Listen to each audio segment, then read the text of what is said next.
تو استحاضے کا خون حیض کی جو اقل مدت ہے 3 روز، یعنی کم سے کم مدت 3 دن ہے اس کی، 3 دن سے کم جو خون ہوگا یا 10 دن سے زیادہ جو ہوگا یہ بیماری کا خون شمار ہوگا. اسی طریقے سے اگر عادت والی عورت ہے جس کو ایک پرٹیکولر عادت ہے تو عادت کے اوپر اگر وہ خون آ رہا ہے تو وہ عادت کے ایام بھی استحاضے کے بیماری کے خون میں شمار ہوں گے. اور اسی طرح نفاس کی زیادہ سے زیادہ مدت 40 روز ہے، یعنی بچے کی ولادت کے بعد عورت کو زیادہ سے زیادہ جو خون آئے گا وہ 40 روز تک. اس کے بعد اگر کوئی خون کنٹینیو آ رہا ہے تو وہ بھی استحاضہ شمار ہوگا. تو میرے خیال سے مسئلے کا حل آپ کو مل گیا ہوگا. ایک مسئلہ ہے، السلام علیکم مفتی صاحب، کیا کسی 7 سال کے بچے کو نماز نہ پڑھنے پر مارنا اور سختی کرنا صحیح ہے، چاہے لڑکا ہو یا لڑکی؟ اور 9 سال کی عمر ہونے پر مار کر نماز پڑھوانا کیسا ہے، پڑھوانا چاہیے؟ دیکھیے سنن ابی داؤد کی ایک روایت ہے 495 نمبر کی، اس میں حضور فرماتے ہیں مروا اولادکم الصلاۃ وہم ابناء 7 سنین، اپنے بچوں کو نماز کا حکم کرو 7 سال کی عمر میں، اور 10 سال کی عمر ہو جائے تو نماز نہ پڑھنے پر تنبیہ کرو، مارو. ٹھیک ہے، تو اس کے مطابق 7 سال کے بچوں پر خواہ مخواہ سختی کرنا نماز کے لیے بہت زیادہ یہ مناسب نہیں ہے. ٹھیک ہے، ترغیب دینا چاہیے، شروع ہی سے ایسا ماحول بنانا چاہیے کہ بچہ نماز کا شوقین ہو، وہ نماز کا عادی بن جائے، مارنے کی ضرورت ہی نہ پڑے اس کو. اور پھر جب 9 سال یا 10 سال کی عمر جو حدیث میں آیا ہے اس کے مطابق اگر 10 سال کی عمر ہو گئی ہے تو اب تنبیہ بھی کی جا سکتی ہے، اور بلکہ کرنا چاہیے. حدیث میں اس کی ترغیب بھی آئی ہے کہ آدمی کو اپنے گھر والوں کے لیے کوڑا بنا کر رکھنا چاہیے، غیر شرعی امور کا اگر ارتکاب ہوتا وہ ان سے دیکھے تو اس پر ان کو تنبیہ بھی کرنا چاہیے. بہت زیادہ نرمی بھی ہر جگہ نہیں چلتی، کہیں کہیں کچھ معاملات میں سختی بھی کرنی پڑتی ہے، لیکن اس میں بھی حدود سے تجاوز نہ کرے. اس کا مطلب یہ نہیں کہ کوئی بچہ نماز نہیں پڑھ رہا ہے 10 سال کی عمر میں تو ہم اس کو لٹا کے مار رہے ہیں. جو لوگ خواہ مخواہ مارتے ہیں یاد رکھیے وہ آپ کا بیٹا آپ کی بیٹی بعد میں ہے، اللہ کی بندی اور اللہ کا بندہ پہلے ہے. اسی طرح جو استاذ صرف غصہ نکالنے کے لیے، جو ماں باپ اپنے بچوں کو غصہ نکالنے کے لیے مارتے ہیں وہ حرام کام کر رہے ہیں، اس کی اجازت شریعت میں بالکل بھی نہیں ہے. آپ تربیت کے لیے تو مار سکتے ہیں، لیکن خواہ مخواہ آپ اس لیے مار رہے ہیں کہ غصہ آ گیا، کیوں کیا ایسا تو نے، بتاتا ہوں تجھے، بتاتی ہوں تجھے، اور یہ بول کر مار رہے ہیں، گنہگار ہیں. اس لیے بچوں کو 10 سال کی عمر ہو جائے تو تھوڑی بہت تنبیہ کرنا چاہیے. جیسا کہ میں نے آج صبح بھی عرض کیا کہ ہم کو ایک وقت بنانا چاہیے، مثلا رات میں سونے سے پہلے 10 بجے ہم لوگ سب بیٹھیں، پھر جو گھر کا بڑا ذمہ دار ہے وہ محاسبہ کرے کہ بھائی 5 وقت کی نمازیں کس نے پڑھی، نہیں پڑھی تو مناسب سزا دے. اور پھر ایسا بھی ایک نظام بنائے کہ کنٹینیو اگر کسی بچے نے 5 روز نماز پڑھی تو اس کو کچھ گفٹ دے تاکہ وہ اور زیادہ اس پر خوش ہو. اور ہم لوگ یہاں بھی ایسا نظام بنا سکتے ہیں مسجدوں میں بھی کہ نوجوانوں کے لیے ایک مہم چلائی جائے، ایک وہ رکھا جائے کہ 40 دن تک جو نوجوان نماز پڑھے گا تو اس کو ایک cycle, first prize cycle, second prize اور تھرڈ پرائز رکھ کر اس طرح بچوں کو بھی وہ کیا جا سکتا ہے، یہ بھی سوچا جا سکتا ہے. امید ہے جواب مل گیا ہو.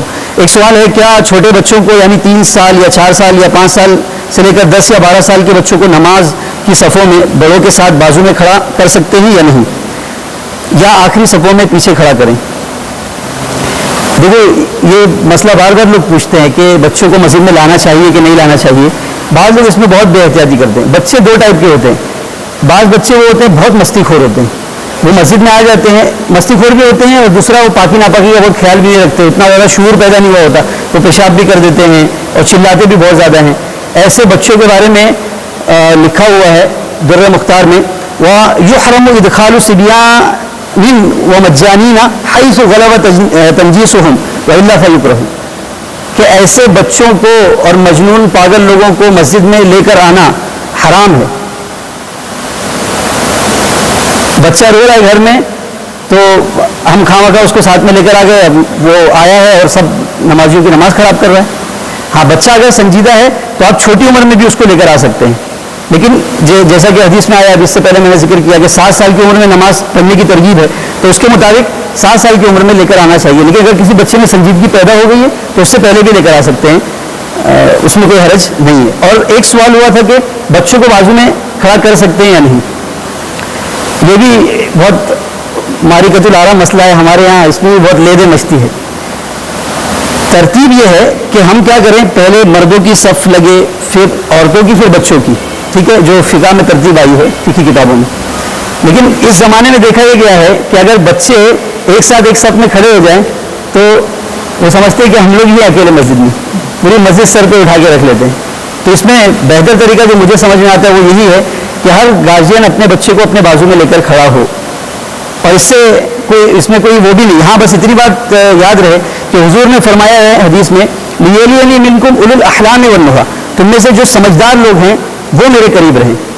ٹھیک ہے، یعنی سمجھدار سے مراد جو علم اور فضل رکھنے والے ہیں. اگر نماز دہرانے کی ضرورت پڑی یا امام کو کوئی عذر پیش آ گیا تو وہ امامت کا مصلی سنبھال سکتے ہو، ایسے لوگ پیچھے کھڑے رہیں. تو وہاں لے کر بچے کو نہ کھڑے رہیں، ایک طرف کھڑے رہیں، لیکن اس کو صف میں کھڑا کیا جا سکتا ہے. اب آپ کو یہ مسئلہ معلوم ہو گیا، آپ بچے کو آگے لے کر کھڑے ہوئے تو اس میں لڑائی کرنے کی ضرورت نہیں. اگر کوئی پیچھے آپ پیار محبت سے سمجھائیے، نہیں سمجھ میں آ رہا ہے تو کوئی حل. جیسے وہ مسئلہ بیان کیا جاتا ہے کہ اگر کوئی بندہ اکیلے نماز پڑھ رہا ہے، اس کی ابتدا اگر کوئی کر رہا ہے اور وہ بائیں طرف آ کر کھڑا ہوا، تو اس کے لیے حکم یہ ہے کہ دائیں طرف اکیلا مصلی اگر کوئی ہو تو وہ دائیں طرف کھڑا رہے اور امام کی ایڑی کے پاس اس کا پنجہ ہو، ٹھیک ہے، اتنا فاصلہ ہو. تو ایسے میں یا اسی طرح ایک اور مسئلہ بیان کیا جاتا ہے کہ اگر صف میں کوئی جگہ خالی رہ جائے ایک مصلی کی، تو ہم کسی کو پیچھے سے آگے کر سکتے ہیں یا کسی کو صف پورا کرنے کے لیے نماز کے دوران ہی کھینچ سکتے ہیں. تو اب مسئلہ تو یہ ہے، لیکن ہم کو یہ اندیشہ ہے کہ اگر ہم اس پر عمل کرنے گئے تو جھگڑا ہو جائے گا، نماز چھوڑ کے ہم سے بھیڑ جائے گا کہ کیا کر رہا ہے تو، نماز پڑھ رہا ہوں میں دکھ رہا نہیں. تو پھر فتنے سے پرہیز کرنے کے لیے اس کو جانے ہی دیں، بعد میں البتہ اس کو سمجھا دیں. امید ہے جواب مل گیا ہوگا.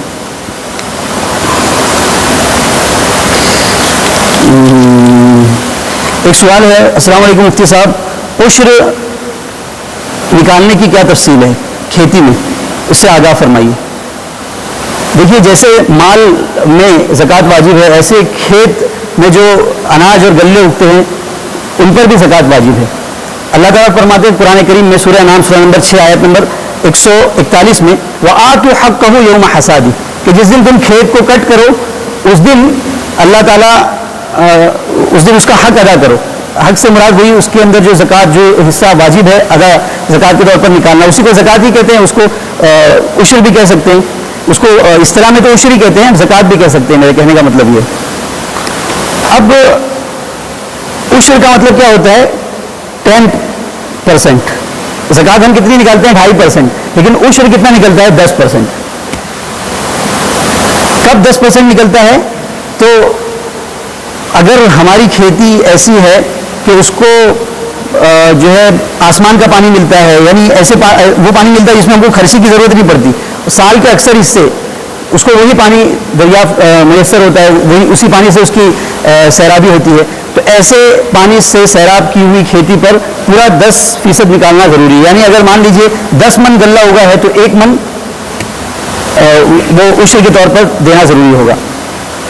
اور اگر ہم خرچ کرتے ہیں ٹیوب ویل وغیرہ سے یا کسی اور ذریعے سے وہ پانی ہم اپنے کھیت میں لاتے ہیں، اس سے کھیت کو سینچتے ہیں، تو اس میں نصف العشر واجب ہوتا ہے، یعنی آدھا عشر. ٹھیک ہے. اور عشر کے اندر سال گزرنا کوئی ضروری نہیں ہے. عشر جو ہے فصل پر واجب ہوتا ہے.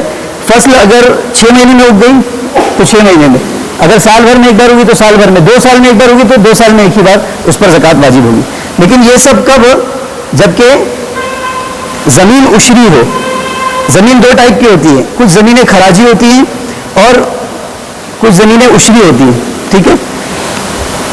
اب اس کی میں ڈیٹیل میں نہیں جاؤں گا بہت زیادہ، لیکن آسانی کے لیے آپ سمجھیے، ایسی زمینیں جو پہلے ہی سے مسلمانوں کے قبضے میں چلی آئی ہیں، جیسے مثال کے طور پر ہم میں سے بہت سارے لوگوں کے پاس زمین ہوگی.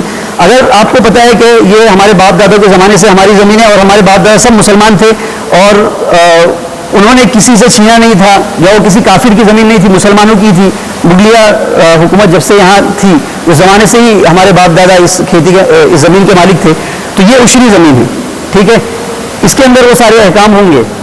اس کے علاوہ اگر کسی کافر کی زمین ہے یا اور کوئی دوسرے اعتبار سے زمین ہے، حکومت کی طرف سے دی ہوئی زمین ہے وغیرہ وغیرہ، یا حکومت اس میں سے جو ہے ٹیکس وصول کرتی ہے، تو ان تمام صورتوں میں وہ زمین عشری قرار نہیں دی جائے گی, اس میں سے عشر نہیں نکالا جائے گا. اب ہماری ہندوستان کی زمین جو ہے اس کے بارے میں مفتیان کرام کیا فرماتے ہیں کہ ہندوستان کی اکثر زمینیں وہ عشری ہیں نہ خراجی ہیں, کچھ بھی نہیں ہے, تو اس میں سے عشر نکالنا واجب نہیں ہے. لیکن میں نے جیسے کہ بتایا, اگر آپ کو یہ علم ہے کہ باپ دادوں کے زمانے سے ہماری زمین ہے, مسلمانوں کی ہے, تو پھر ایسی صورت میں آپ کیا کریے, 10واں حصہ اس کا 10% نکال دیجیے, یہ مستحب ہے, ٹھیک ہے. لیکن اگر اس کے بارے میں اگر شک بھی ہے تو بھی یہ کر دیجیے, یہ مستحب کام ہو جائے گا. اور اگر ایسا نہیں ہے, آپ کو معلوم ہے کہ یہ ہمارے باپ دادوں کے زمانے سے مسلمانوں کے قرضے میں رہی ہے, ایسی بات نہیں ہے, تو ایسی صورت میں پھر اس کا حکم جو ہے جیسے مال کی زکوٰۃ کا حکم ہے ویسے اس کا بھی حکم ہے. مال پر کتنے 2.5% زکوٰۃ نکلتی ہے, تو آپ کیا کریں گے, جب وہ آپ کھیتی اپنے کر لی اور وہ جو بھی مال تھا وہ آپ نے مارکیٹ میں بیچ دیا, اس کے بعد جو اس پر جو نفع حاصل ہوگا اس نفع کو آپ اپنی دوسری رکن کے ساتھ, دوسرے جو زکوٰۃ کے مال ہے اس کے ساتھ ملائیں گے, اور پھر ان کی جو مجموعی قیمت ہوگی اس قیمت پر آپ زکوٰۃ نکال دیں گے, ٹھیک ہے. تو امید ہے اس مسئلے کا جواب آپ کو مل گیا ہوگا. جی جی کیا ہے, ہاں ہاں ہاں ہاں, تو میں نے بتایا نا کہ اگر ہم کو پتہ ہے تحقیق سے کہ وہ مسلمانوں ہی کی تھی پہلے سے وہ زمین, اکثر زمینوں کے بارے میں تو مفتیان کرام یہ کہتے ہیں, بلکہ مطلق اگر جب ایسا سوال کیا جاتا ہے کہ ہندوستان کی زمینیں عشری یا خراجی, تو مفتیان کرام کیا فتویٰ لکھتے ہیں کہ ہندوستان کی زمین نہ عشری ہے نہ خراجی, اس میں جیسے زکوٰۃ میں ہم لوگ 2.5% ادا کرتے ہیں, ویسے ہی وہ جب آپ کی کھیتی ہو جائے تو اس کو آپ جو ہے بیچ کر اس کا جو پروفٹ ہے اس کو اپنی ماں بقیہ جو ہے جو آپ کے پاس چیزیں ہیں اس کے ساتھ ملا کر پھر زکوٰۃ ادا کر دیجیے. یہ جواب دیا تھا. میں نے آپ کو ایک ایجوکیٹ کرنے کے لیے پوری بات بتائی, تھوڑا بہت اس کا جو کچھ حصہ بتایا وہ اس لیے بتایا, ٹھیک ہے. تو مسئلہ تو آپ یہی یاد رکھیے, لیکن احتیاط کے طور پر میں نے یہ بھی بتا دیا آپ کو کہ اگر آپ کو یہ یقین ہے کہ باپ دادوں کے زمانے سے مسلمانوں کی ہے تو پھر بہتر یہ ہے کہ آپ 10واں حصہ نکالیے, عشر نکالیے, اور پھر عشر میں کھیتی بھی نکال سکتے ہیں, یعنی جو اناج اگائے وہ بھی, اور اس کے علاوہ کچھ اور پیسے ویسے نکالنا ہے آپ کو, اس کی بھی اجازت ہے, ٹھیک ہے. چلیے یہ دیکھیے ایک سوال ہے, پہلے بھی آیا تھا لیکن اس کو ہم لوگ واپس سے کر لیتے ہیں. السلام علیکم مفتی صاحب, is credit card valid in Islam? Credit card کا استعمال جائز ہے یا نہیں؟ دیکھیے پہلی بات تو میں یہ کہنا چاہوں گا کہ جب تک ڈیبٹ کارڈ سے مسئلہ حل ہو سکتا ہو تو کریڈٹ کارڈ کی طرف نہیں جانا چاہیے. بسا اوقات بہت مجبوری ہو جاتی ہے, جو انٹرنیشنل لیول پر جو لوگ سفر کرتے رہتے ہیں وہاں بعض مواقع پر بہت ضروری ہو جاتا ہے. اس کے علاوہ تجارت وغیرہ جو لوگ کرتے ہیں تھوڑے سے فائدے کے لیے آپ کریڈٹ کارڈ کی طرف مت جائیے, ڈیبٹ کارڈ کو یوز کیجیے. کیونکہ سائیکولوجی کیا ہے انسان کی, جو چیز انسان کو مفت میں ملتی ہے, قرض کے طور پر بھی مل رہی ہے, اس کے باوجود آدمی اس کو سمجھتا ہے کہ یہ مفت کا مال ہے. قرض کو آدمی مفت کا مال سمجھ کے خوب خرچ کرتا ہے. اب کریڈٹ کارڈ میں ہوتا کیا ہے, آدمی کو مثلا 1 لاکھ کی یا 3 لاکھ کی یا 5 لاکھ کی لمٹ ہے, تو آدمی یہ سمجھتا ہے کہ یہ فری میں خرچہ کرتے رہو, اور یاہم خرچہ کرتا ہے. پھر کرنے کے بعد کیا ہوتا ہے, 3 لاکھ روپے اس کے پاس ہو گیا ہے بیلنس, اب اس کو وہ ادا کرنا ہے, ادا کرنے کا وقت آیا تو اس کے پاس صرف 1 لاکھ روپے ہے, تو کیا کرو, بولے چلو HDFC کا تھا نا, اب اپنے اسٹیٹ بینک کا ایک کریڈٹ کارڈ ایشو کروا لیتے ہیں. پھر اسٹیٹ بینک سے وہ الگ ہوا, پھر اس کے بعد بینک آف بروڈا, اس طرح 4-5 کریڈٹ کارڈ ہو جاتے ہیں. اور یہی وہ سودی نظام ہے جس میں پھنس کر پھر آدمی نہ دنیا کا رہتا ہے نہ دین کا. وہ ہنستا کھیلتا نظر تو آتا ہے, چہرے تو مسکراہٹ, لیکن اس کی پوری زندگی جو ہے وہ برباد ہونے لگتی ہے. اب وہ قرض کے بوجھ میں ڈوبتا چلا جاتا ہے. اس لیے بہتر یہ ہے کہ آپ کریڈٹ کارڈ کی طرف جائیں ہی نہیں. اور اس میں پرابلم کیا ہے آپ کو پتہ ہے, آپ جب کریڈٹ کارڈ لے رہے ہوتے ہیں نا تو وہاں پر ایک ٹرمس اور کنڈیشنز جو ہوتی ہے اس میں یہ ہوتا ہے کہ اگر آپ نے وقت مقررہ پر اپنی رقم جمع نہیں کی تو آپ کو سود کے طور پر اتنی رقم دینی پڑے گی, کیا آپ اس کے لیے ایگری ہیں؟ تو آپ بولتے ہیں ہاں میں ایگری ہوں. اور حدیث میں آتا ہے, ابن مسعود رضی اللہ عنہ کی روایت ہے, ابن ماجہ کی 2277 نمبر کی, اس میں حضرت ابن مسعود فرماتے ہیں کہ حضور نے فرمایا کہ اللہ تعالیٰ نے لعنت فرمائی ہے سود کھانے والے پر, سود کھلانے والے پر, سود لکھنے والے پر, سود کا معاملہ اور سود پر گواہ بننے والے سارے لوگوں پر اللہ تعالیٰ نے لعنت فرمائی.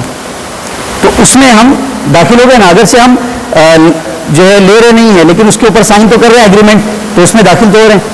قرآن کریم میں بھی اس کی وعید آئی ہے. اللہ تعالیٰ فرماتے ہیں سورہ آل عمران سورہ نمبر 3 آیت نمبر 130 میں یا ایھا الذین آمنوا لا تأکلوا الربا اضعافا مضاعفا، اے ایمان والو سود مت کھاؤ ڈبل ڈبل.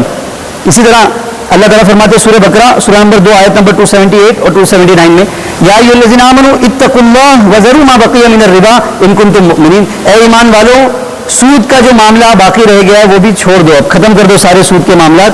اور اگر تم ایسا نہیں کرو گے، اگر اس سے باز نہیں آؤ گے، تو پھر اللہ اس کے رسول کی طرف سے اعلان جنگ کو قبول کرو، اس کا اعلان سن لو. کتنی بڑی بات ہے. اور آپ کو پتہ ہے کہ یہ دنیا جس مرحلے میں داخل ہو چکی ہے، یہ فتنہ دجال کے بالکل عروج کے دور میں داخل ہو چکی ہے. فتنہ دجال اپنے بالکل عروج پر ہے، اور ہر بندہ کوئی 20% کوئی 30% اس میں ڈوبا ہوا ہے. جیسا کہ ہم نے تفسیر کی مجالس میں اس کو ملاحظہ کیا کہ کیسے کیسے فتنے اور کیسے کیسے لوگ اس کا شکار ہوتے چلے جا رہے ہیں. بہت دیندار قسم کے لوگ بھی اس کا شکار ہو رہے ہیں. تو ایک ان کا حربہ یہ بھی ہے کہ پوری دنیا کو سود میں جکڑ دیا جائے بالکل. اور حدیث میں آتا ہے، آپ تعجب کریں گے، حضور نے فرمایا، ایک روایت ہے ابن ماجہ ہی کی 2278 نمبر کی، اس میں حضرت ابو ہریرہ نے فرماتے کہ حضور نے فرمایا ایک زمانہ آئے گا کہ سود سے کوئی انسان نہیں بچے گا،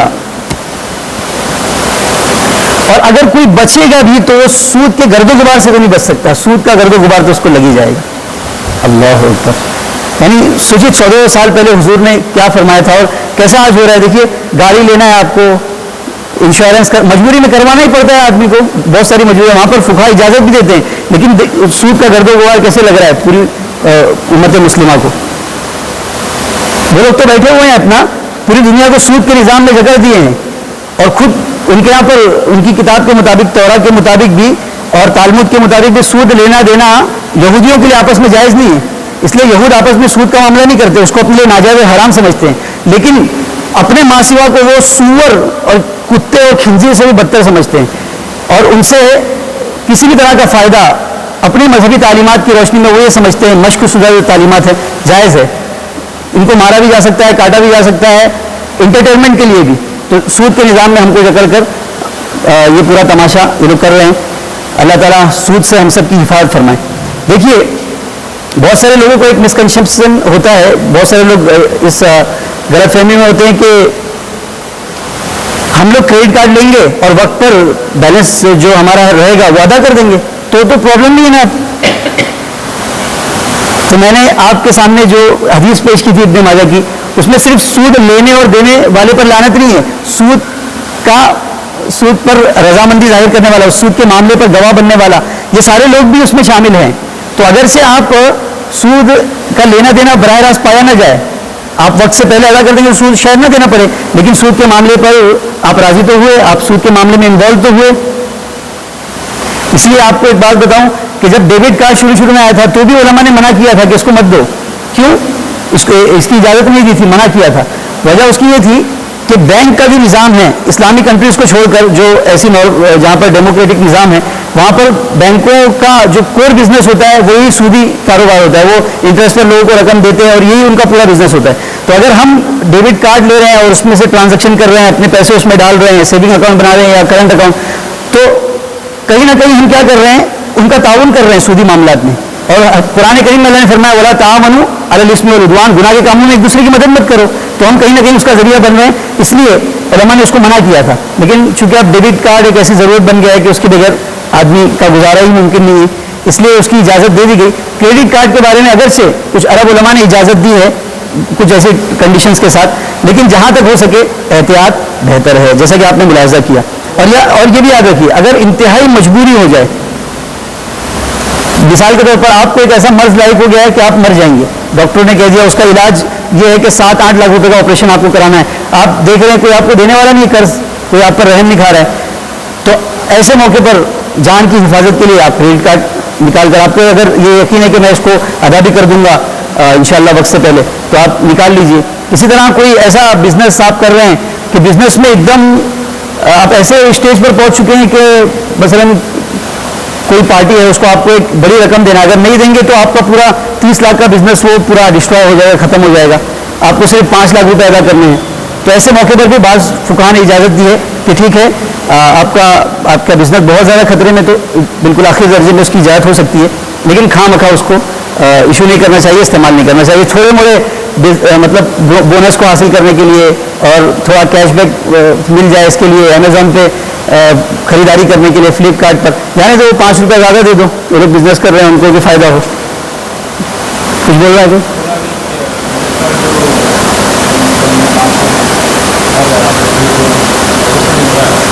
ہاں کمپلسری جہاں پر کمپلسری، جیسے ابھی انشورنس بالکل جائز نہیں ہے، لیکن گاڑی کا انشورنس نہیں رہے گا حکومت کی پالیسی کے مطابق تو آپ کو فائن لگے گا، تو پھر وہاں پر اجازت ہوتی ہے. تو اگر ایسی کوئی آپ خلاصی نہیں ہے، آپ ایسا ہو رہا ہے کہ اس کے بغیر چل ہی نہیں رہا ہے، آپ کو نکالنا ہی پڑ رہا ہے، تو پھر اس کی اجازت ہو سکتی ہے. پھر اس میں آپ وہ پہلو یاد رکھیں گے کہ سود لینا دینا نہ پڑے ہم کو، بلکہ جو مقرر جو میعاد ہے اس کی کوئی جو دن مقرر ہے کہ اتنے دن کے بعد آپ کو ادا کرنا ہے، اس سے پہلے آپ اس کو ادا کر دیں. ٹھیک ہے، چلیے امید ہے اس کا جواب مل جائے گا. اگر کوئی استعمال کر رہا ہے کریڈٹ کارڈ اور اس پر جو ریوارڈ ملتا ہے، سمجھے اس نے بغیر رسیدی کا معاملہ کیا، اس کو استعمال کیا، ریوارڈ جو ملتا ہے اس کو ریڈیم کر سکتا ہے. پہلے تو لینا ہی نہیں چاہیے تھا، اگر لیا ہوا ہے خواہ مخواہ تو بند کر دے. ٹھیک ہے، خواہ مخواہ کہیں کے لیے جب ایک مصیبت اپنے سر پر کیوں پالنے کا، تو اس لیے ہمارا جہاں تک ہو سکے اس سے اس کو اگر لیا ہوا ہے تو اس کو ختم بھی کر سکتے ہیں تو ختم کر دیں، وہ بہتر ہے. ٹھیک ہے. السلام علیکم مفتی صاحب، نماز جنازہ کی ادائیگی کا طریقہ کیا ہے؟ یہ بھی الحمدللہ ایک ایسا سوال ہے جو معاشرے کی ضرورت ہے. بہت سارے لوگ جو ہے نہیں جانتے ہیں. نماز جنازہ جب پڑھنے کا وقت آتا ہے تو ایسا دیکھتے رہتے ہیں بازو والا کیا کر رہا ہے، اسی کے مطابق نماز ہوتی ہے. تو اس کو یاد کر لیں. نماز جنازہ جو ہے سب سے پہلے اس کی نیت کا مسئلہ آتا ہے. آپ نیت کریں گے اگر کہ میں جنازے کی مغفرت کے لیے، اللہ کی رضامندی کے لیے 4 زائد تکبیر کے ساتھ امام کی اقتداء میں جنازے کی نماز ادا کر رہا ہوں. یہ زبان سے بولنے کی ضرورت نہیں ہے، دل میں بھی اس کی نیت کر لیے کافی ہے. ٹھیک ہے. اس کے بعد اللہ اکبر بول کر آپ کیا کر لیں گے، ہاتھ باندھ لیں گے. ایک تکبیر ہو گئی، 4 تکبیروں کے ساتھ یہ نماز ہوتی ہے. تو 4 تکبیریں یہ ضروری ہے اس نماز میں، 4 تکبیر ہونا چاہیے. 4 تکبیروں میں پہلی تکبیر ہوئی، اس میں آپ نماز میں کیا پڑھتے ہیں، ثنا. تو اس میں بھی ثنا ہی پڑھنا ہے، سبحانک اللہم و بحمدک و تبارک اسمک و تعالی جدک. اور اس میں ایک ورڈ اور بڑھانا ہے، وجل ثناؤک ولا الہ غیرک. یہ ایک ورڈ بڑھ گیا. اس کے بعد پھر اللہ اکبر کہنا ہے اور ہاتھ نہیں اٹھانا ہے. ٹھیک ہے، ہاتھ اٹھائے بغیر پھر آپ درود شریف پڑھیں گے. کون سا؟ درود ابراہیم، آسان ہے، سب پڑھتے ہیں. وہ ہو گیا، 2 تکبیر ہو گئی. اب تیسری تکبیر ہوگی اللہ اکبر، پھر بھی ہاتھ نہیں اٹھانا ہے. اب دعا پڑھنا ہے. اگر بالغ مرد یا عورت کا جنازہ ہے تو کون سی دعا؟ اللہم اغفر لحینا و میتنا و شاہدنا و غائبنا و صغیرنا و کبیرنا و ذکرنا و انثانا اللہم من احییتہ منا فاحیہ علی الاسلام ومن توفیتہ منا فتوفہ علی الایمان. اور اگر نابالغ بچے کا جنازہ ہے تو اس موقع پر یہ دعا پڑھیں گے، اللہم اجعلہ لنا فردا واجعلہ لنا اجرا وذخرا واجعلہ لنا شافعا و مشفعا. اور اگر لڑکی ہے نابالغ تو اس کے لیے جہاں پر بھی الف آیا ہے، یعنی اللہم اجعلہ لنا فردا، یہ تو ہے وجعلہ لنا، اللہم اجعلہ لنا ہے تو ہو کی جگہ ہا کر دیں گے. اللہم اجعلہا لنا اجرا فردا واجعلہا لنا اجرا وذخرا واجعلہا لنا شافعا و مشفعا. ٹھیک ہے. اس کے بعد پھر ایک اور ایک تکبیر ہوگی، یہ 4تھی تکبیر ہے. اس کے بعد سلام پھیر دیں گے، السلام علیکم و رحمۃ اللہ السلام.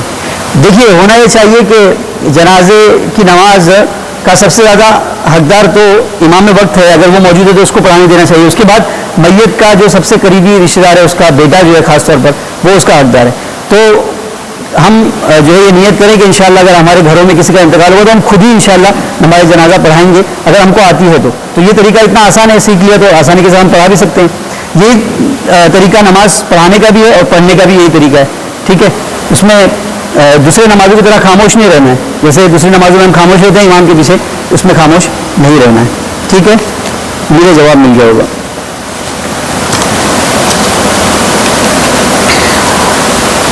دو سوال اور ہیں. السلام علیکم مفتی صاحب، ایک شخص اگر 4 رکعت والی نماز میں بھول کر اگر 4تھی رکعت کے بعد بجائے سلام پھیرنے کے تشہد کے بعد ہی اٹھ کر کھڑا ہو گیا ہو تو کیا حکم ہے؟ یعنی نماز دوبارہ لوٹائی جائے گی یا سہو سے ادا ہو جائے گی؟ دیکھیے اگر کسی نے چوتھی رکعت کا قاعدہ کر لیا پھر پانچویں رکعت کے لیے اٹھ گیا یہ سوچ کر کہ یہ چوتھی رکعت ہے یا تیسری رکعت ہے جو بھی سوچ کر, تو جب تک وہ پانچویں رکعت کو سجدے کے ساتھ مقید نہیں کر دیتا, سجدہ نہیں کر لیتا, اس سے پہلے تک یہ حکم ہے کہ وہ لوٹ آئے. ٹھیک ہے, اور لوٹ آنے کا مطلب پھر اتحیات میں بیٹھ جائے اور اتحیات پڑھ کر سجدہ سہو کر سلام پھیر دے تو انشاءاللہ اس کی نماز ہو جائے گی, کوئی حرج کی بات نہیں ہے. لیکن اگر پانچویں رکعت کو بھی سجدے سے مقید کر دیا تو اب بہتر یہ ہے کہ ایک چھٹی رکعت بھی ادا کر لے تو 6 رکعتیں ہو جائے گی, کیونکہ 5 رکعت تو ہوتی نہیں, ایک رکعت اور ہو جائے گی, تو اس کو وہ کرنے کے لیے ایک رکعت اور ملا لے تو اس طرح 6 رکعتیں ہو جائیں گی. اب اگر اس نے چوتھی رکعت میں جس میں وہ کھڑا ہوا تھا قاعدے میں بیٹھا ہے جیسا کہ اس میں لکھا ہوا ہے, تب تو 6 رکعت مکمل کرنے کے بعد پہلی 4 رکعتیں اگر فرض کیے تو فرض ادا ہو جائے گا اور 2 رکعتیں نفل ہو جائے گی. لیکن اگر اس نے قاعدے آخرہ نہیں کیا تھا پھر وہ 5ویں رکعت کے لیے کھڑا ہوا اور وہ سجدہ بھی کر لیا, تو اب چھٹی رکعت کے لیے کھڑا ہو کر جب اس کو وہ ملائے گا تو اب ایسی صورت میں 2 رکعت نفل تو اس کی ہو جائے گی, لیکن پہلے کی جو 4 رکعتیں فرض ہے, چونکہ قاعدہ آخرہ کرنا یہ فرض ہے اس لیے وہ فرض اس کا ادا نہیں ہوگا, اب اس کے وہ فرض اس کو دوبارہ سے ادا کرنا پڑے گا. ٹھیک ہے, مجھے مسئلہ سمجھ میں آ گیا. ایک آخری مسئلہ ہے. السلام علیکم مفتی صاحب, اگر دیر رات عشاء کی نماز پڑھتے وقت نیند کے غلبے کی وجہ سے قاعدہ آخرہ میں تشہد کے بعد درود اور دعائے معصورہ پڑھنے کے بعد سلام پھیرے بغیر یوں ہی کافی دیر تک اونگتے ہوئے کوئی بیٹھ جائے اور اچانک جاگ جائے اور اسے یاد نہ ہو کہ سلام پھیرا ہے یا نہیں, تو نماز مکمل ہوئی یا نہیں؟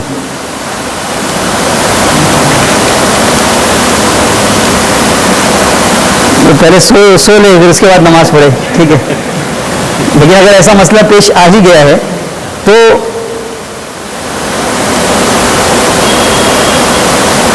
سلام جو ہے نا یہ بھی واجب ہے, اور آپ کو میں نے بتایا تھا کہ سجدہ سہو جو واجب ہوتے ہیں اس کے لیے کچھ کور کانسیپٹس کیا ہیں, وہ اگر آپ کو یاد رہیں گے تو بہت آسانی سے آپ بہت سارے سجدہ سہو کے مسائل حل کر سکتے ہیں.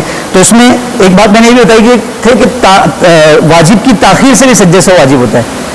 جیسے مثال کے طور پر سلام یہ واجب ہے, اب سلام کا محل کیا ہے کہ ہم اتحیات پڑھیں, درود شریف پڑھیں, دعا معصورہ پڑھیں اور سلام پھیریں, لیکن جب اس میں تاخیر ہو گئی, ہم خاموش بیٹھے رہے, کچھ نہیں پڑھے یا کچھ بھی ہوا, اس کی وجہ سے لیٹ ہوا, اب تو اس کی وجہ سے کیا ہو گیا, اس کے اوپر سجدہ سہو واجب ہو گیا. اب وہ اس کو جیسے ہی یاد آئے گا تو اس کے لیے یہ حکم ہے کہ وہ فوراً سجدہ سہو کرے اور اس کے بعد دوبارہ اتحیات پڑھ کر درود پڑھ کر سلام پھیر دے تو اس کی نماز مکمل ہو جائے گی. ٹھیک ہے, سمجھ میں آ گیا؟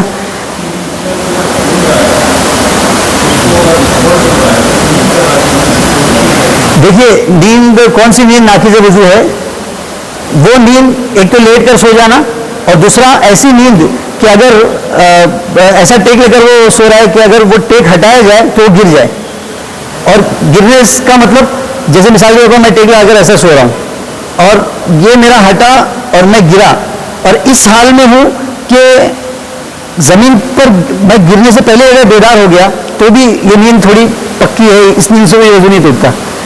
ٹھیک ہے, لیکن اگر میں بالکل گر گیا اس کے بعد اٹھا تو اب یہ نیند جو ہے ناقض وضو ہے, اس سے وضو ٹوٹ جائے گا. اور باقی جو اتحیات میں بیٹھ کر سوتے ہیں, جن کو اگر کبھی نیند آئے تو کیسا سوئے, 4 گانوں بیٹھ جائیں اور ایسا ہاتھ رکھ کے ایسا سوئیں. ٹھیک ہے, تو اس سے وضو نہیں ٹوٹے گا کم سے کم. جیسے جمعہ میں کبھی کبھی ہوتا ہے کہ ہم لوگ آ کر بیٹھ گئے بہت آگے, اب یہاں پر اگر ٹیک لے کے سو گئے تو وضو بنانے میں پرابلم ہو جائے گی, پورے مسلیوں کو چیر پھاڑ کے جانا پڑے گا. تو اس میں کبھی نیند آئے تو اس طرح سوئیں, ٹیک لگا کر سونے سے اعتراض کرنا بہتر ہے. ایسے تو دینی مجلسوں میں سونا ہی نہیں چاہیے, لیکن سنا ہے کہ دینی مجلسوں میں سکینت نازل ہوتی ہے اللہ کی طرف سے. جی جی جی, ٹیک لے کر وہ سو رہے ہیں, جو ٹیک لے کر سوئیں گے تو ان کا مسئلہ ہاں نہیں, تو ان کے لیے یہ مسئلہ ہے کہ ان کی نماز, ان کا وضو ٹوٹ چکا ہے, ان کو دوبارہ وضو بنانا پڑے گا. ٹھیک ہے, چلیے. اچھی بات ہے, یہ سوال لکھ کر ڈال دیجیے, آئندہ ہفتے انشاءاللہ اس پر گفتگو کریں گے. ٹھیک ہے, نہیں اچھی بات ہے, اس پر تفصیل سے, یہ بہت اہم مسئلہ ہے. میں بھی سوچ رہا تھا کہ ایک سوال اس طرح کا آنا چاہیے, کیونکہ ایک فیشن بن گیا ہے ہمارے یہاں, جو تھوڑا سا جس کو تھوڑی بہت پرابلم ہوئی وہ کرسی پر بیٹھ کے نماز پڑھتا ہے. کون بندہ کرسی استعمال کر سکتا ہے, کون نہیں کر سکتا, کرسی پہ بیٹھ کر کے اگر نماز پڑھے تو کیسے پڑھنا ہے, اپنے حساب سے پڑھ رہے ہیں لوگ, اور بیٹھ کر بھی بہت سارے لوگ نماز اپنے حساب سے پڑھتے ہیں. رکوع کرتے ہیں, کھڑے ہو کر جتنی تکلیف نہیں ہوتی رکوع کرنے میں, اس سے زیادہ تکلیف لوگ بیٹھ کر اٹھاتے ہیں رکوع کرنے میں. اتنا جھک جاتے ہیں پورے بدن کو اوپر زور دیتے ہیں. اس کا انشاءاللہ کسی اور مجلس میں سوال ڈالیں گے, انشاءاللہ اس کا جواب دے دیں گا. ٹھیک ہے. رات میں انشاءاللہ ہماری تفسیر کی مجلس بھی منعقد ہوگی. جو ہے سورہ کہف کی تفسیر سے ہوئی ہے, بہت اہم مضامین بیان ہو رہے ہیں جو دور حاضر سے بہت زیادہ ریلیونٹ ہیں, اور کیا چیزیں ہیں, کیا اسٹیپس ہم کو لینے چاہیے, ان چیزوں کی طرف ہماری نظر ہونی چاہیے اس جاری دور میں. اس سلسلے میں بہت اہم گفتگو ہو رہی ہے. آپ حضرات اس میں ضرور شرکت کریں اور دوسرے لوگوں کو بھی لے کر آئیں. ٹھیک ہے.